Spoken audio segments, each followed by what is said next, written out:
Notre deuxième invité, José Viegas, titulaire d'un doctorat en génie civil de l'Université technique de Lisbonne. M. Viegas a mené des études postdoctorales sur les régions à l'Université de Karlsruhe en Allemagne. Il a mené une brillante carrière dans le monde universitaire et dans le secteur privé. En août 2012, il rejoint le Forum international des transports de l'OCDE en tant que secrétaire général, fonction qu'il occupe jusqu'au 1er août de cette année. En septembre 2015, M. Viegas a été nommé membre du groupe consultatif de haut niveau des Nations Unies sur les transports durables qui a publié son rapport en octobre 2015. Pendant ces années au Forum international des transports, il a resserré les relations de celui-ci avec le secteur privé dans le cadre du comité de partenariat d'entreprise de FIT et fait progresser l'harmonisation dans le transport routier de marchandises à l'échelle pan-européenne. Pour avoir un exposé cohérent, je me suis concentré sur les questions de la mobilité urbaine et avec l'objectif d'arriver à quelque chose de durable, mais avec, si vous voulez, un message d'avertissement, c'est que la transition va être turbulente. Voyons pourquoi. Commençons par les grands défis qui s'appliquent pratiquement dans toute la planète. La première est l'urbanisation. Vous avez tous écouté qu'il y a 2 ans, pour la première fois, on avait dépassé la moitié des habitants de la planète sont dans des zones urbaines. C'est prévu que vers 2050, on puisse être à 70% et à 9 milliards. Si vous calculez les 50% de 7 milliards et les 70% de 9 milliards, vous verrez que le nombre additionnel d'habitants urbains est plus grand que celui qui existait en 2015. C'est quelque chose d'absolument inouï. On doit faire dans les 35 ans à venir plus de quantité de villes que ce qu'il existait il y a 2 ans. En termes de logement, en termes d'infrastructure, tout ça. C'est vraiment quelque chose d'une échelle qu'on n'a jamais fait, mais qui sera fait mieux ou pire. Parce que la pression des citoyens, elle est là. Et donc on va avoir des bidonvilles, des slums, des favelas, etc., inévitablement. Parce qu'on ne sait pas mettre debout toutes les ressources nécessaires, et du point de vue financier, et technique, et intellectuel, et organisationnel, et politique, pour doubler la quantité d'espace urbain en 35 ans. Ce développement va être surtout dans les pays émergents, en Asie, Amérique latine et surtout en Afrique. La quantité d'habitants urbains en Afrique, dans les 35-40 ans à venir, va être multipliée par 4. Je ne sais pas comment quelqu'un peut répondre à ce défi. C'est énorme. La quantité de mobilité urbaine en nombre de voyages, en nombre de passagers kilomètres, ça va plus que doubler. Le pourcentage des pays de l'OCDE sur la quantité de mobilité urbaine va passer de 45% à 25%. Donc dans les autres, ça va croître un petit peu dans l'OCDE, mais le reste, ça va exploser. Donc ça, c'est le grand défi, que quand on commence à parler de technologie, souvent on oublie ce qui se passe dans le rétroviseur, si vous voulez.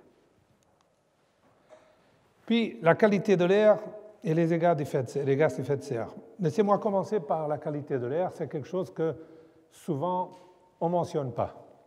Il y a des études très récentes, des dernières 12 mois, qui ont montré que rien que dans l'Europe, il y a par an 400 000 morts précoces dues à des maladies respiratoires qui sont causées par la pollution des transports. 400 000.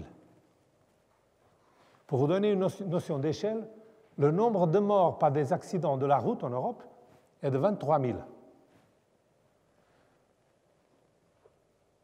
Et on parle beaucoup, et naturellement on doit parler beaucoup. Mais les morts par la respiration de cet air que nous avons, c'est 15 fois de plus. Beaucoup d'entre vous auraient déjà passé des expériences comme ça dans des villes chinoises. J'ai déjà été en Pékin où je ne voyais pas littéralement l'autre côté de la rue, comme si c'était d'ici jusqu'à ce mur-là. La dernière fois que j'étais à Pékin, il y a eu 2 jours consécutifs de ciel bleu. Et mes collègues chinois me disaient, mais c'est un miracle. 2 jours consécutifs sans cet nuage. Donc la qualité de l'air, c'est quelque chose qui peut aider dans cette lutte que vous mentionnez, parce que c'est quelque chose que le citoyen ressent beaucoup plus rapidement, beaucoup plus directement sur la peau que les gaz à effet de serre. Donc c'est un instrument de puissance politique plus forte.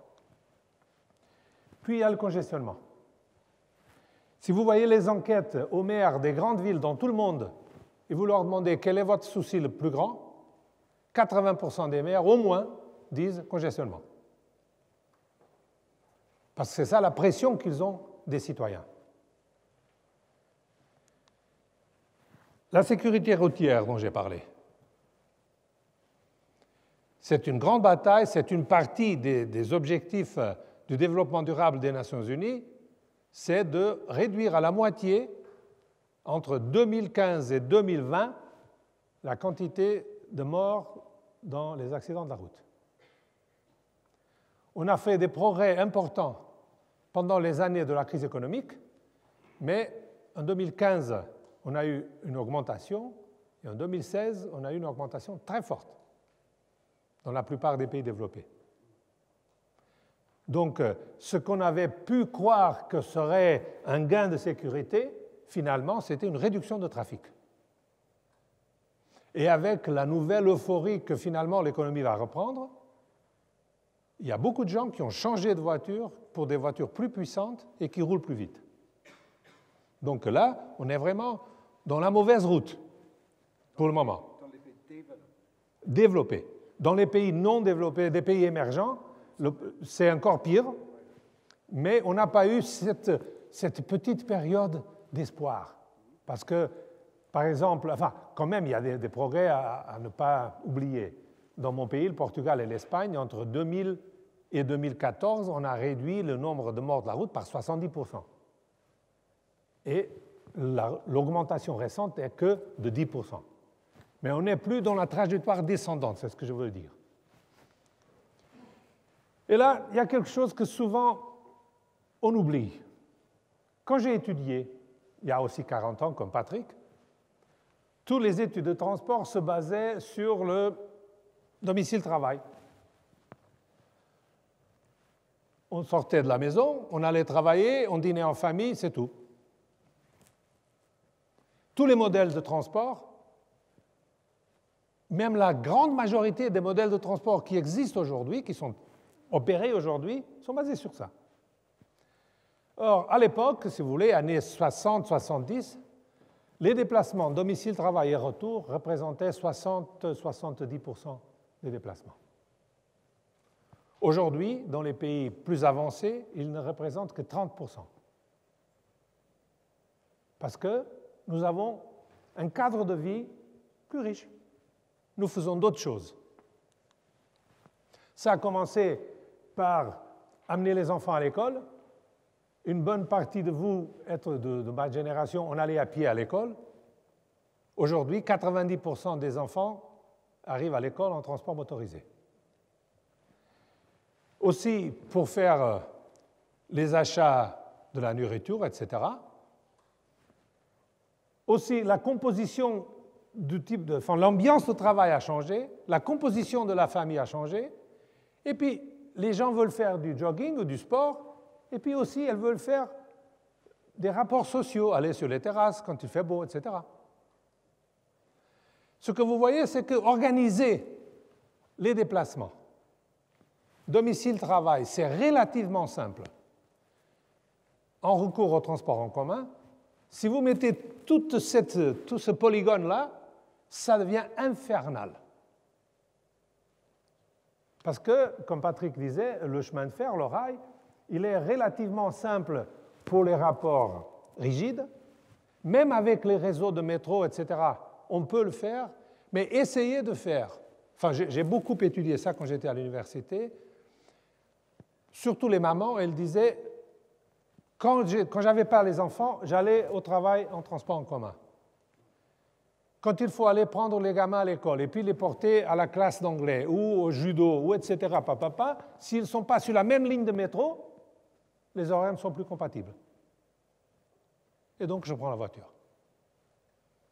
Donc, le report vers la voiture privée est largement associé, pas seulement au fait qu'on a l'argent pour la voiture, mais aussi qu'on a l'argent pour toutes ces activités. C'est le cadre de vie qui s'est enrichi, et ça c'est bon, mais les systèmes de transport en commun qu'on a bâtis, qu'on opère encore aujourd'hui, il est largement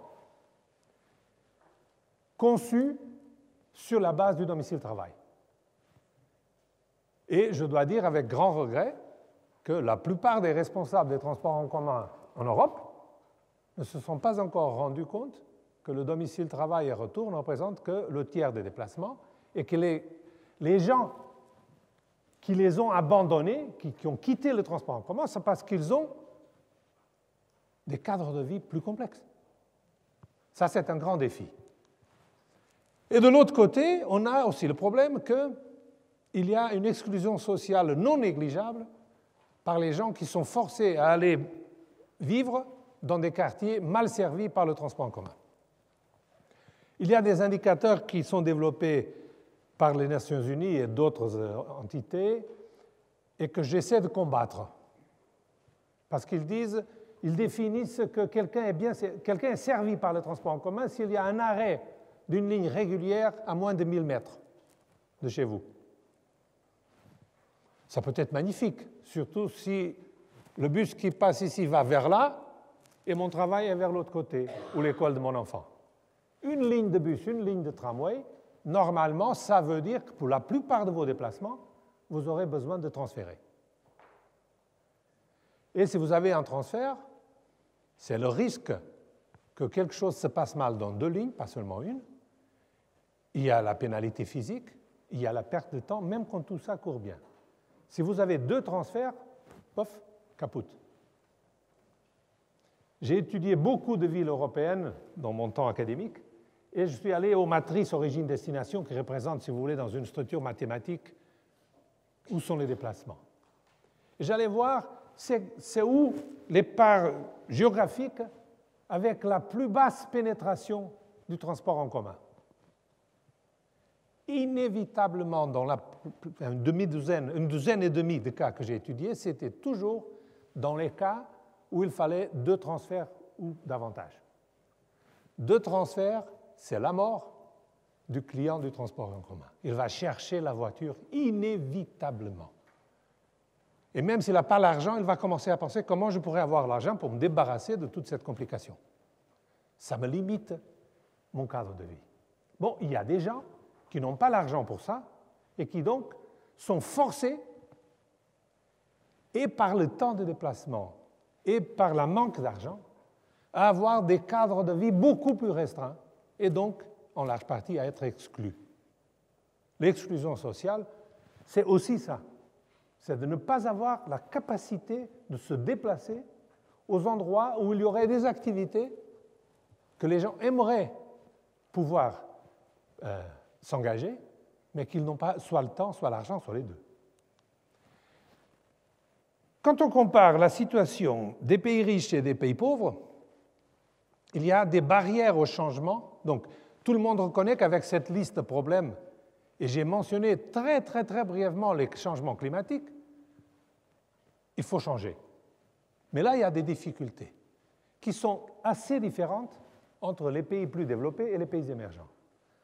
Dans les pays développés, qu'est-ce qui se passe? Il y a un légat, si vous voulez, un patrimoine terrible, qui est le fait que nos villes, pendant les dernières 70 ans, 80 ans, se sont ajustées, se sont orientées vers l'automobile. Même notre cadre mental s'est aligné avec la présence, la disponibilité de l'automobile. Et tout ça, c'est un légat qui fait le changement difficile. Et il y a aussi l'inertie. Tout ça. Imaginons qu'on veut dire, bon, il y a trop de voitures privées, etc. Il faut réduire le nombre de voitures privées par 2. Imaginons pour un moment qu'on trouvait l'argument politique acceptable. Et l'économie? Qu'est-ce qu'on ferait pour vendre la moitié des voitures de tous ceux qui sont dans la salle? Ça serait qui les acheteurs? Donc il y aurait une perte économique massive qui n'est pas facile à résoudre, même si on avait trouvé l'argument politique acceptable, ce qui n'est pas facile, comme c'est évident. Bon, dans les pays émergents, le problème c'est complètement différent, c'est les aspirations. Les gens rêvent à avoir un auto, comme peut-être moi et une bonne partie de vous en rêvaient quand on avait 20 ans. C'est la même chose. Pour vous donner une idée, la Chine aujourd'hui, enfin, dans les pays riches d'Europe, aux États-Unis, on est à 550 jusqu'à 700 voitures par 1000 habitants. La Chine est un peu, la Chine riche, disons, la partie riche de la Chine, elle est à peu près à 200. L'Inde, elle est à moins de 100. Et quelques grandes villes en Inde sont autour de 20. Donc, pour aider ces pays-là, il ne faut pas espérer qu'ils vont accepter à ne pas passer au-delà de 100 ou de 200. Il faut accepter qu'ils vont monter, mais il faut savoir comment on va descendre après la montée. Ce n'est pas espérable, ce n'est pas acceptable de dire à ces pays, vous avez déjà compris que la voiture, c'est méchant. Rejetez-la. Ils vont vous rejeter, pas la voiture. Donc il faut aider la transition en disant, faisons la montée, mais entre-temps, vous accélérez le cycle par rapport à ce que nous avons pris, et on va discuter ensemble comment on peut monter, sachant comment on va descendre ensuite. Ça, je crois que c'est quelque chose qui serait plus utile. Mais aussi, enfin, on a toute l'épargne, etc. Dans les pays émergents, il y a 2 difficultés additionnelles. C'est que, pas seulement la sécurité routière est vraiment pénible. Pour vous donner une idée, dans le nombre total de morts de la route dans le monde, les pays émergents ont à peu près les 30% des véhicules kilomètres, mais les 90% des morts. Et aussi, il y a une autre chose qui rend les choses, enfin la transition peut-être encore plus difficile, c'est que la qualité institutionnelle, elle est beaucoup plus faible. Et donc, la gestion politico-administrative de toute cette transition sera beaucoup plus difficile à faire parce qu'il n'y a pas les institutions qui savent piloter un navire avec des eaux aussi turbulentes. C'est quelque chose qui pose vraiment de grandes difficultés. Bon, voyons maintenant qu'est-ce que sont les nouvelles choses qui vont venir pour rendre les eaux encore plus turbulentes. Pour ça, je suis allé prendre des press clips, donc des petits recoupes de nouvelles dans la presse, et je me suis concentré sur une période très courte. La plupart des choses que vous voyez là ont été prises dans la dernière semaine de septembre. Donc il y a 3 semaines. Quelques-unes de la fin août. La première, sur la connectivité digitale, qui est déjà là. Je dirais que probablement c'est difficile à trouver n'importe qui d'entre vous qui n'a pas un téléphone cellulaire, et je parierais qu'au moins 2/3 auront un smartphone. Nous y sommes tous. Nos enfants encore plus. Mais on commence à voir des choses intéressantes. Par exemple, si vous voyez, là, il y a un article du Atlantic, 3 août, « Have smartphones destroyed the generation ?» Un autre, ici, du 5 novembre 16, est un peu plus ancien parce que j'ai trouvé le titre très intéressant. « Learning in the Age of Digital Distraction ». Et puis, Intelligent Mobility for Smart Cities, Data Sharing will drive advances in transport. Et là, quelque chose de très intéressant d'avril 16 qui dit « Facebook isn't a social network anymore ». Parce qu'il y a d'autres réseaux qui sont émergés. Là, je dirais que dans la connectivité digitale, on est vraiment bien dedans. Même dans les pays émergents. Là, ils ont vraiment sauté parce que les coûts sont tellement bas. Ensuite, l'électrification, ça arrive vite. Les constructeurs automobiles, aujourd'hui, dans les dernières 4-5 semaines, ont tous dit on va passer à l'électrique. Le premier, c'était Volvo, qui a dit en 2020, toutes nos voitures auront une composante électrique. Puis c'était Daimler qui a dit en 2021 ou 2022, je ne sais pas, nous aurons 30 modèles électriques, puis Volkswagen, tout ça.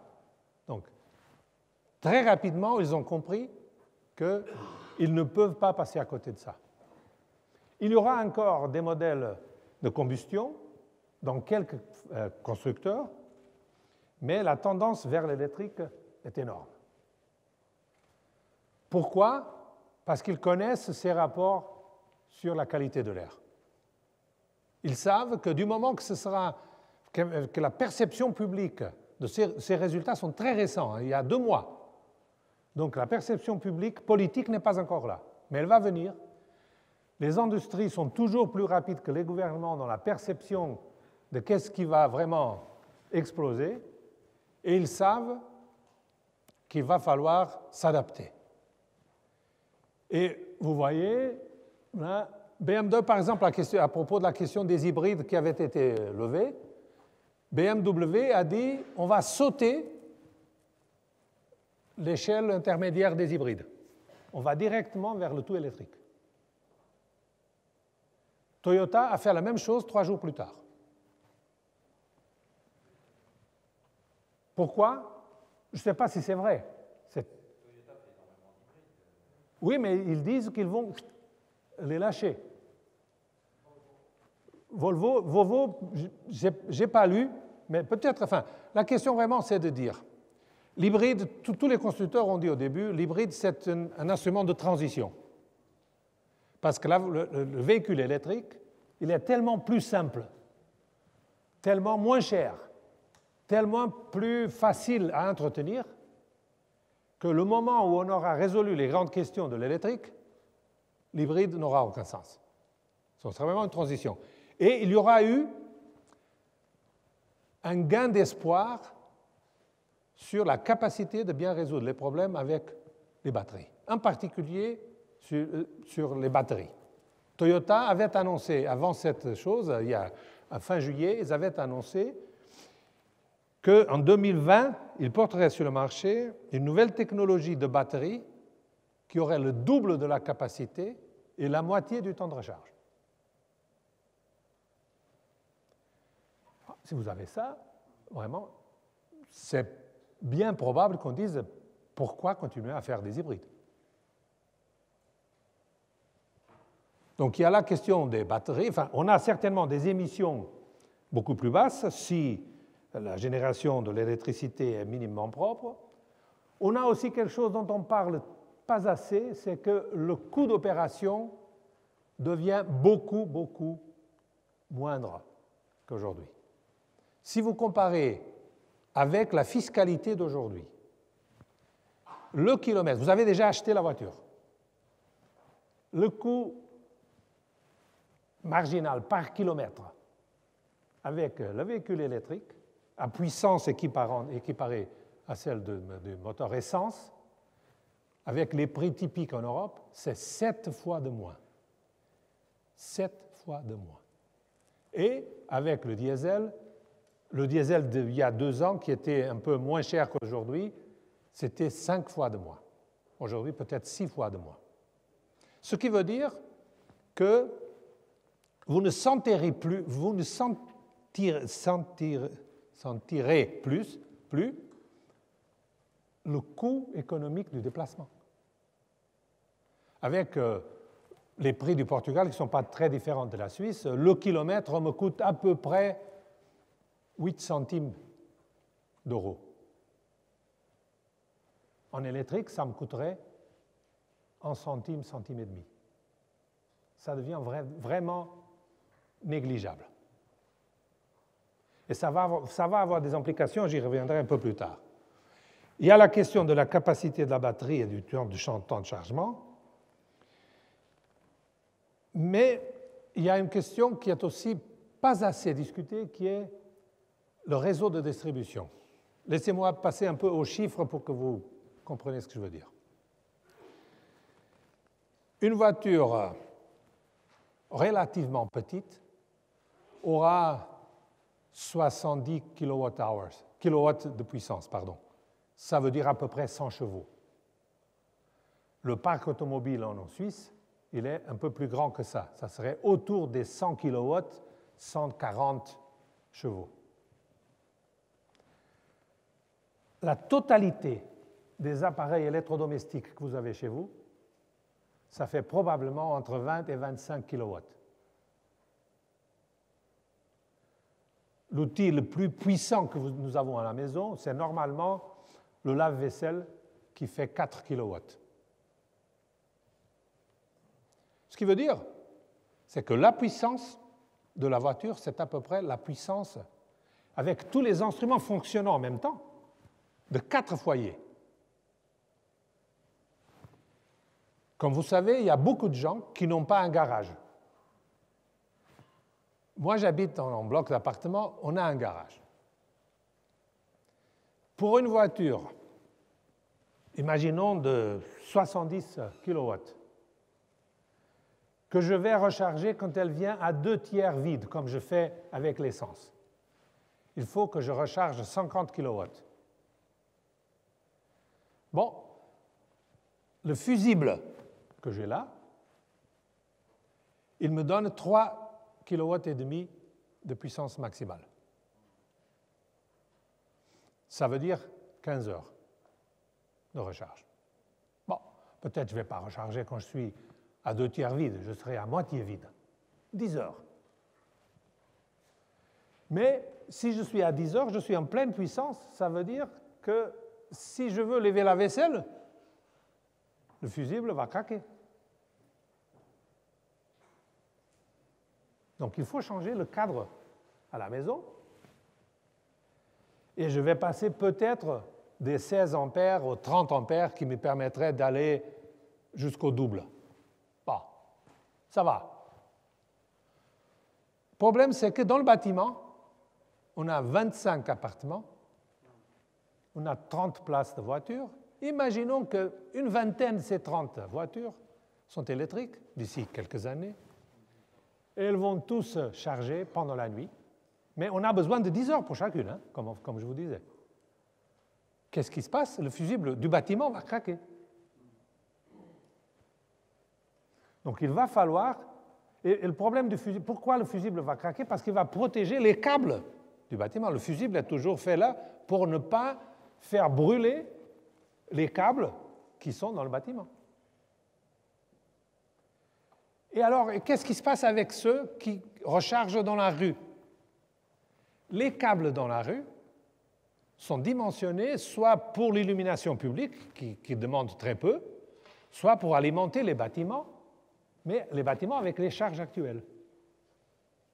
Donc on a un problème horrible, horrible. C'est peut-être le frein le plus fort pour l'électrification massive, c'est le redimensionnement total du réseau de distribution électrique. J'ai analysé le problème récemment et ma conclusion, c'est que le plus simple serait de profiter des parkings, des garages de parking, et y installer des points de recharge rapides avec, dans la plupart des cas, des sous-stations. Donc des points de recharge concentrés. Parce que si on va être forcé de changer tous les câbles dans la plupart des rues, ça va prendre 30 ans. C'est un défi énorme. Et là, il n'y a pas de miracle. Parce que la puissance de X kilowatts, on va voir combien ça permet de donner en kilowatt-hours, et puis c'est la physique. Là, il n'y a pas de miracle. Pour vous donner une idée, par exemple, Porsche dit qu'ils vont développer une nouvelle station de recharge pour ces grands véhicules, de façon à qu'elle puisse être rechargée en 15 minutes. Vous savez quelle est la puissance qu'ils vont mettre là en courant continu? 800 kilowatts. J'espère qu'il n'y a pas un câble mal isolé. Non, mais ça vous donne une idée, hein, parce que la physique, elle a ses limites. On sait le faire, mais le déploiement sur tout le territoire, c'est quelque chose de très, très, très dur. Bon. Puis les véhicules automatiques. Là, il y a des affirmations très contrastées. Il y a des gens qui disent « ça va venir dans 2-3 ans », il y a des gens qui disent « jamais avant 2030 ». La réalité sera intermédiaire, surtout, je crois qu'on va avoir des applications sur des domaines limités d'ici moins de 5 ans, mais une de celles-là va être probablement les camions en domaine autoroutier. On a fait une grande étude au Forum international des transports sur comment gérer la transition pour les camions sans conducteur. Elle a été publiée en mars cette année. Une étude qui est vraiment bien sortie, je suis très fier. Et on s'est dit, si on va entre stations de service en autoroute et haute station de service en autoroute, le camion, avec la technologie d'aujourd'hui, pourrait le faire. Dans une des réunions du projet, on a fait le projet dans un contexte très fort. J'ai invité l'association des constructeurs automobiles, l'association des opérateurs et les syndicats, et tous les trois ont participé à l'étude avec nous et l'ont financée. Et dans une des dernières réunions, je demandais à un monsieur qui était vice-président d'une des grandes compagnies constructrices des camions, et je lui demandais si ce n'était pas dépendant des autorisations des ministres, si c'était seulement votre bonne conscience, c'était quand que vous auriez la capacité de mettre ces camions sur le marché exclusivement pour des services dans le domaine autoroutier. Et il a pensé un peu, il a souri, il a regardé les autres qui étaient dans la salle, donc des autres partenaires, et il m'a dit « José, si je te dis lundi prochain, c'est trop tard ?» Je ne sais pas s'il blaguait un peu ou non, mais de toute façon, technologiquement, dans ce domaine restreint, ils sont prêts. Mais voyez, le problème là, c'est que si vous êtes opérateur routier, et moi aussi, nous disputons le même marché, et vous allez dans la solution automatisée, moi j'y vais pas, en 2 mois, j'ai plus de clients. Pourquoi? Parce que le chauffeur, selon les pays, ça coûte à peu près entre 40 et 60% du coût total de l'opération, mais ce n'est pas seulement ça. C'est que le chauffeur limite le nombre d'heures d'opération journalière à une moyenne de 8, maximum 9, et son chauffeur, c'est 24.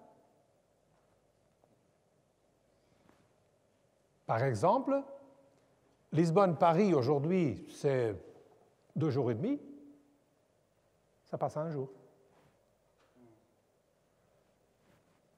Lausanne-Kiev, c'est probablement 3 jours et demi, 4 jours, ça serait un jour et peu. Ça change complètement toute la carte logistique du continent. Mais pour revenir à notre exemple de compétition, si un de nous y va, l'autre ira immédiatement ou il est hors jeu. Je suis convaincu que là, la contrainte principale va être la capacité de production des constructeurs et qu'il y aura le besoin d'une intervention régulatoire à niveau national et à niveau européen pour éviter la concentration des véhicules autonomes dans quelques compagnies en particulier ou dans quelques pays en particulier. Parce que c'est un instrument de telle façon distord la compétition d'une façon tellement forte que les autorités de la compétition auront probablement besoin d'intervenir. C'est un marché énorme. Pour vous donner une idée, et là, inévitablement, il y aura des pertes d'emplois très, très fortes. On a estimé que rien que dans le long courrier en Europe, il y a plus qu'1,5 million, peut-être 2 millions de conducteurs. Ça veut dire à peu près le même nombre de camions. L'industrie n'a pas la capacité de produire ni même un demi-million par an. Donc ça va être un frein. Bon. Il y a des grands gains de sécurité routière qui sont espérés. Aujourd'hui, on cite fréquemment que 96% des accidents sont dus à des bêtises humaines. Il ne faut pas imaginer qu'il n'y aura pas des bêtises computationnelles. Il y en aura. Et surtout, il y aura de nouvelles bêtises dans l'interaction entre les véhicules conduits par des humains et des véhicules conduits par des ordinateurs. Par exemple, il y a beaucoup de circonstances où j'étais au volant et j'ai évité des accidents à travers l'échange de langage corporel, soit avec un piéton, soit avec un autre conducteur. Pour moi, ce n'est pas évident. Si c'est un ordinateur qui est de l'autre côté, quel est le signe que je dois faire pour qu'il me comprenne? Ou quel signe il va me donner? C'est des choses à développer. Mais pendant la phase de transition, il y aura de nouvelles sources de risques et donc de nouveaux types d'accidents. Mais il n'y aura pas de fatigue, il n'y aura pas d'ivresse, il n'y aura pas de drogue, il n'y aura pas de texting. Donc déjà là, on a réduit la moitié des accidents. Donc les gains sont considérables. Et, comme je vous avais dit, la question de la disponibilité plus immédiate, c'est quelque chose à voir. Il y a déjà en cours pas mal de tests avec des petits bus automatiques, enfin des petits navettes complètement automatiques dans des campus universitaires, etc. Donc ça va aller de là. Et puis il y a des questions éthiques très importantes. Le gouvernement allemand a formé une commission et a commandé une étude sur les implications éthiques des véhicules, de la conduction sans conducteur dans les routes. Et ce rapport a été rendu au ministre le 20 juin. Et c'est quelque chose de très bien pondéré. C'était une commission faite avec des gens très, très, très capables. Mais ils ont des choses qui seront, je dirais, discutables. Je vous donne un exemple. Ils disent qu'il faut absolument, pour les programmes, pour l'intelligence artificielle dans ces véhicules, il faut absolument qu'on puisse savoir pourquoi l'algorithme a pris, enfin l'ordinateur a pris cette décision. Ce qu'on appelle dans le jargon de l'informatique la transparence du mécanisme de décision. Parce que, aujourd'hui, les programmes les plus puissants sont basés sur ce qu'on appelle en anglais le deep learning, qui a le problème qu'on ne sait pas pourquoi il a fait. Ils ont fait des choses avec des résultats meilleurs, mais on ne sait pas pourquoi. C'est des mécanismes opaques. Alors, cette commission allemande a dit inévitablement non, ça ce n'est pas acceptable pour l'introduction dans le domaine routier. Alors imaginez une situation dans laquelle, à travers des simulations de milliers et milliers de cas, on arrive à conclure que l'algorithme opaque Enfin, l'algorithme, ce n'est même pas vrai, parce que ce n'est pas un algorithme. Le programme opaque fait 20% moins d'accidents et de morts que le programme transparent. Est-ce qu'on a la capacité de dire non, je veux la transparence à tout prix, ou j'accepte un peu d'opacité? Je dirais que si je regarde l'histoire de l'espèce humaine, on a quand même, dans beaucoup de cultures, accepté les hommes de miracle. Les sourciers, des choses pareilles, qui arrivaient à obtenir des résultats pour lesquels on n'avait pas de bonne explication. Donc historiquement, nos sociétés ont été disponibles pour accepter des mécanismes qui produisaient des résultats sans une explication complètement transparente. Je ne sais pas, je n'ai pas la réponse, hein, mais je dis, c'est une proposition de cette commission qui me paraît discutable. Et il y a d'autres moins frappantes.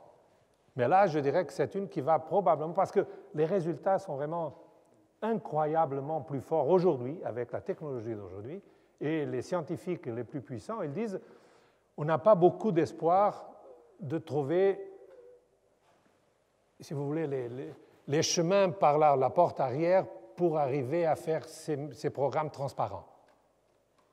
On n'a pas une bonne idée pour les rendre transparents. Donc, on verra. Bon. Et finalement, la mobilité partagée, qui commence à venir.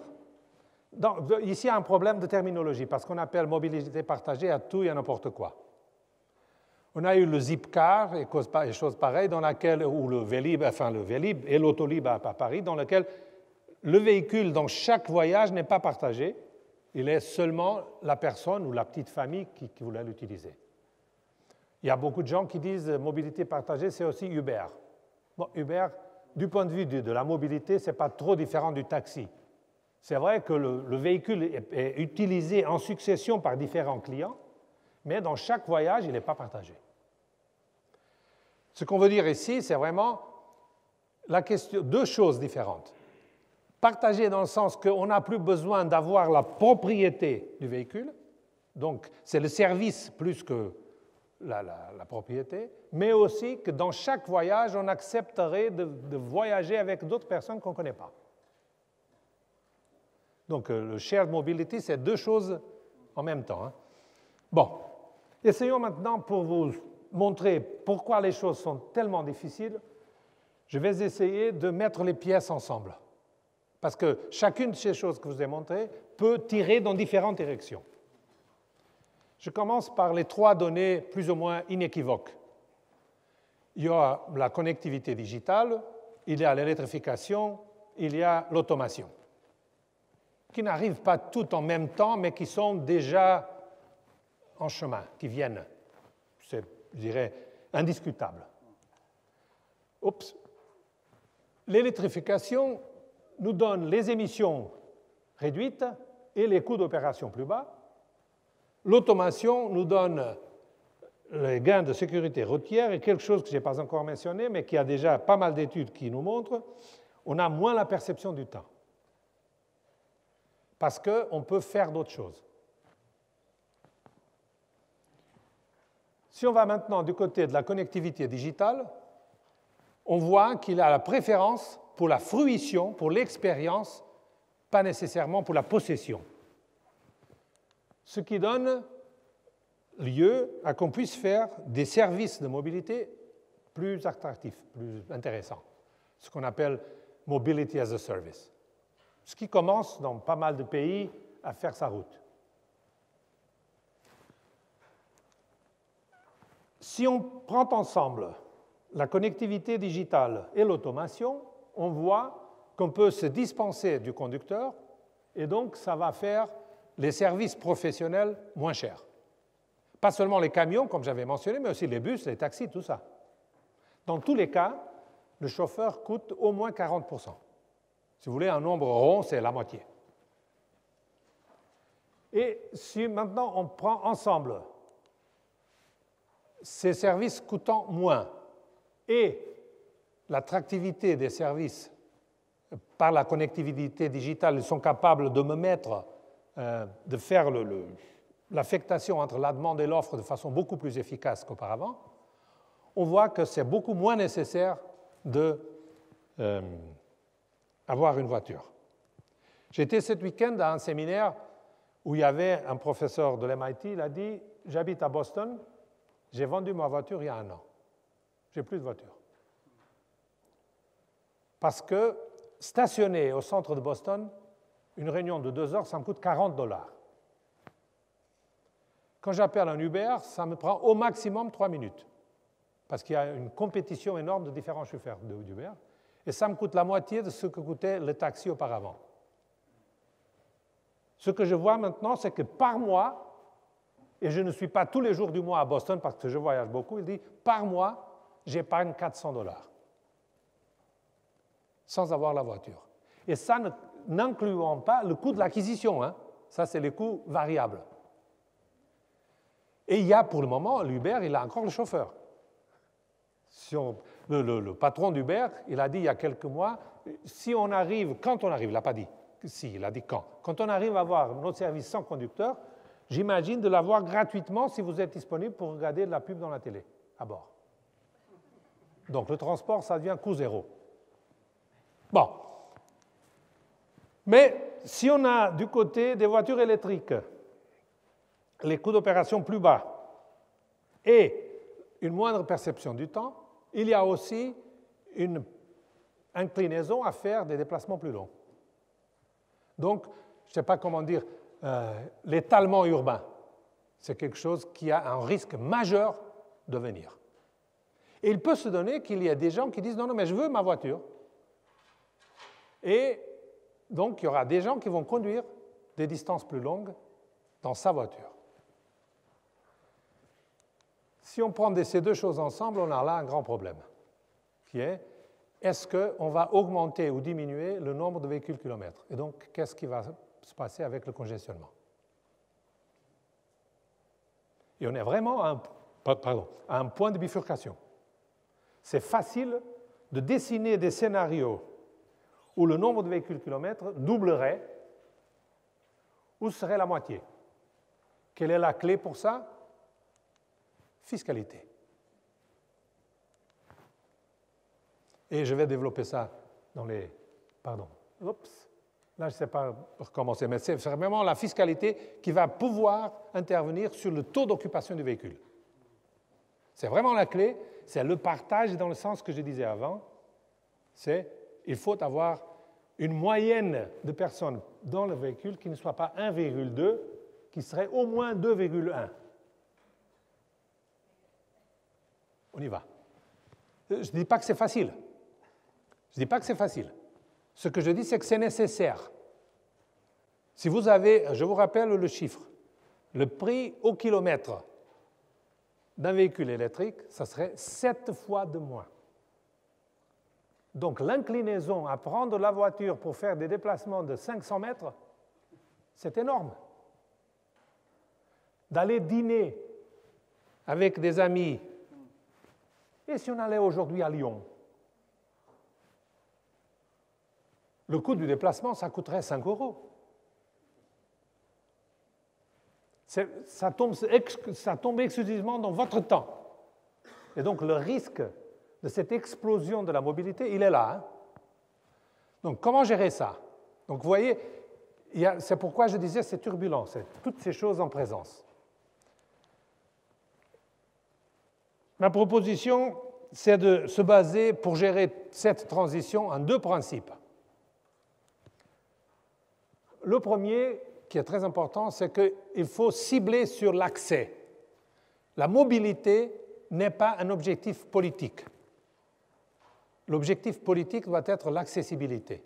Il faut que tout le monde puisse avoir des conditions d'accès au travail, à l'éducation, à la santé, à l'amusement, aux achats, à l'interaction sociale. Et c'est très différent quand on fait ça comme cible contre ce qui se passe quand on fait l'objet, c'est de faciliter la mobilité. La deuxième chose, c'est il faut prendre avantage de tous ces changements qui vont venir pour faire des interventions politiques qui nous permettent de réorienter le navire dans la bonne direction. Je vais essayer une chose très risquée. Étant donné mon âge, je vais l'essayer quand même. Imaginons que je suis là et je veux me réorienter dans cette direction. Quand j'ai les pieds au sol, tout est stable, ça implique une énergie considérable pour que je déplace mes pieds.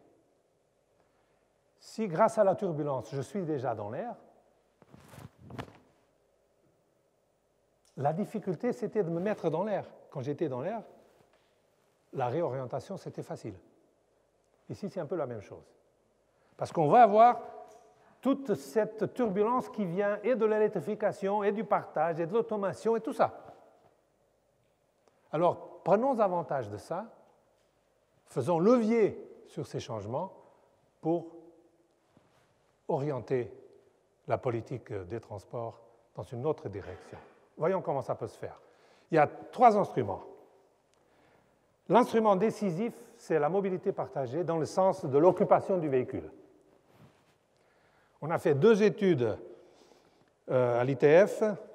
Le premier en 2016, qui est celui à gauche, et puis le deuxième cette année, qui ont fait une simulation très très fine de tous les déplacements dans la ville de Lisbonne, dont j'avais les données.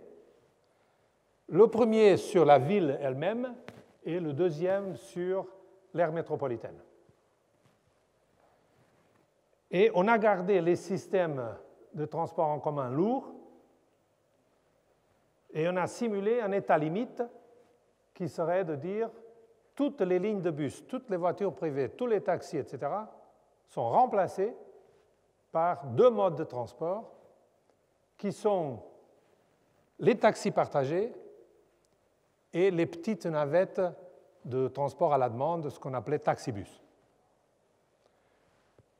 Tous les 2 étaient appelés par une application sur votre cellulaire qui sait où vous êtes et vous dites simplement « je veux y aller à cet endroit ». Le taxi partagé vous donne un déplacement porte à porte, le taxibus de carrefour à carrefour, street corner to street corner, maximum 400 mètres à pied, en moyenne 200 mètres à pied. Et avec ces 2 instruments, on a dessiné le système avec des niveaux de qualité très élevés de façon à que, pour les gens qui sont habitués à rouler en voiture privée, ce soit impossible de dire « je n'ai pas d'alternative ». Parce que l'alternative est aussi bonne que la leur. Ils n'ont pas à se préoccuper avec le stationnement, rien. C'était, pour vous donner une idée, le temps maximum dans la simulation d'attente par un taxi partagé, c'était 7 minutes, en moyenne 2,8 minutes. C'est vraiment remarquable. Et qu'est-ce qu'on a vu? C'est que, donc, très grande convenience, facilité, confort pour l'utilisation. Tous les voyages dans les taxis partagés ou dans les navettes sans transfert, parce que le transfert, comme je vous avais dit, est l'ennemi du transport en commun. Et les prix étaient tout très, très bas. C'était pour nous une surprise presque incroyable. Faites tous les calculs avec les prix réels d'aujourd'hui, d'il y a 2 ans à Lisbonne. Le prix au kilomètre de ce taxi partagé serait autour de 26% du prix du taxi d'aujourd'hui. Un quart. Le prix des navettes de transport en commun serait 30% du coût du transport, 30% du prix total. Oui, 30% du prix total du transport en commun si on compte la subvention. Si on considère seulement sans subvention dans ce nouveau cas, par rapport à ce que l'usager paye, c'est 42%, mais quand même moins que la moitié. Et pas besoin de subvention. Des qualités de service énormes. Du point de vue collectif, les émissions seraient réduites de 35%. Le congestionnement, plus ou moins la même chose. Ce qui veut dire, pas le congestionnement, les véhicules kilomètres, 35% moins de voitures, ça veut dire pas de congestionnement, du tout. L'accessibilité, elle augmente d'une façon incroyable, je vais vous montrer le prochain diapo. Le nombre de véhicules nécessaires pour opérer ça, c'est 4% du nombre de véhicules qui roulent aujourd'hui à Lisbonne. Donc une réduction de 96%. Ce qui libère une quantité de stationnement incroyable. Pour Lisbonne, les valeurs étaient la totalité du stationnement à la surface et la moitié du stationnement édifié. Et le coût par passager kilomètre, donc tout ce qui sont les barrières à l'intégration par le biais du prix, comme je vous ai dit, ils coûtent le quart de ce qu'ils sont aujourd'hui. Il y a 2 jours, aujourd'hui c'est mercredi, lundi, l'ITF a publié une nouvelle étude faite pour Helsinki, avec l'engagement de la municipalité. Tout celui de Lisbonne était fait sans l'engagement de la municipalité, seulement parce que j'avais les données. Mais Helsinki, c'était une commande de la municipalité et du gouvernement central. Et les valeurs largement confirment les résultats de Lisbonne. C'est absolument dans la même ordre de grandeur, même avec une ville très différente. La différence plus grande, c'est que la réduction des émissions est un peu moindre parce que déjà, ils ont 35% des déplacements qui sont à pied et en bicyclette. Voyons, j'ai touché. Voyons maintenant l'accessibilité, c'est peut-être le résultat le plus étonnant. Ça, on a divisé la ville en petites cellules de 200 mètres par 200 mètres. Et pour chacune de ces cellules, on a calculé quel est le pourcentage des emplois dans la ville qui sont à moins de 30 minutes, en transport en commun. Donc aujourd'hui, avec le métro et les bus, c'est à gauche. Dans le système futur, soit les taxis partagés, soit les navettes, c'est le nouveau transport en commun. Et avec le métro aussi, vous avez à droite. Enfin, déjà, la tonalité pratiquement dit tout. Les plus foncés, les rouges, sont ceux qui ont plus de 75% des emplois à moins de 30 minutes. Là, ils sont clairement la majorité. De l'autre côté, ils sont clairement la minorité. La valeur plus frappante est celle qui est là dans le petit rectangle. Le P90, c'est le pourcentile 90. Ça veut dire la cellule 10% mieux servie. Combien d'emplois elle a à moins de 30 minutes. Et la cellule 10% pire servie. Combien d'emplois elle a à moins de 30 minutes. Dans le cadre actuel, le quotient entre ces deux nombres d'emplois est de 17,3. Dans l'autre système, 1,8. Ça, c'est l'inclusion sociale. Ce que je vous dis, c'est que ce qui me révolte, c'est comment on peut, dans toutes nos villes, laisser fonctionner des systèmes de transport en commun, et Lisbonne n'est pas particulièrement mauvais, qui ont des valeurs comme ça, de 17. Parce qu'on ne sait pas faire les calculs, on ne fait pas la cible sur l'accès, on fait la cible sur la mobilité. Si on calcule les choses de la bonne façon, c'est là qu'on arrive. Bon, je dois accélérer un peu. Deuxième instrument, Smart Road Charging, donc les charges routières, l'instrument fiscal intelligent. Ce n'est pas ce que Londres a fait, qui a un cordon, c'est de faire un peu comme Singapour, où les véhicules sont chargés à l'hectomètre, et l'hectomètre en Singapour a un prix qui varie selon l'heure du jour, le congestionnement, etc. Et là, nous proposons quelque chose un peu plus sophistiqué, qui est en fonction du niveau de l'état partageable ou non de l'occupation du véhicule. Il peut se donner que le véhicule soit en état partageable, mais il n'y a qu'un passager. Là, il ne faut pas payer plus. Mais si vous voyagez avec les portes serrées, là, vous payez plus. Si votre véhicule est plus polluant, vous payez plus. Là, il faut trouver l'instrument qui incite les citoyens à adopter les comportements qui sont collectivement plus, dirais-je, corrects. Et donc ça, c'est beaucoup plus compliqué que le prix du carbone. Je dois ici occuper encore 1 minute. Aujourd'hui, pour tous les pays européens, y inclus la Suisse, la redevance sur les carburants représente une partie très importante de la recette fiscale de l'État. Il n'y a aucun pays où ça représente moins de 6% de la recette fiscale totale de l'État. Donc c'est énorme. Quand on passe à l'électrification, ça va disparaître. Et croyez-moi, messieurs les ministres des Finances ne vont pas abdiquer de cette recette. 6% de la recette fiscale de l'État, c'est trop pour qu'ils puissent dire bah, tant pis. Le problème, c'est que si on ne le discute pas suffisamment auparavant, ils vont prendre la route qui leur garantit la même recette avec le minimum de coûts de transaction. Et on perdra la capacité d'avoir cet instrument très important pour ajuster le comportement. Donc c'est quelque chose qu'il faut discuter rapidement.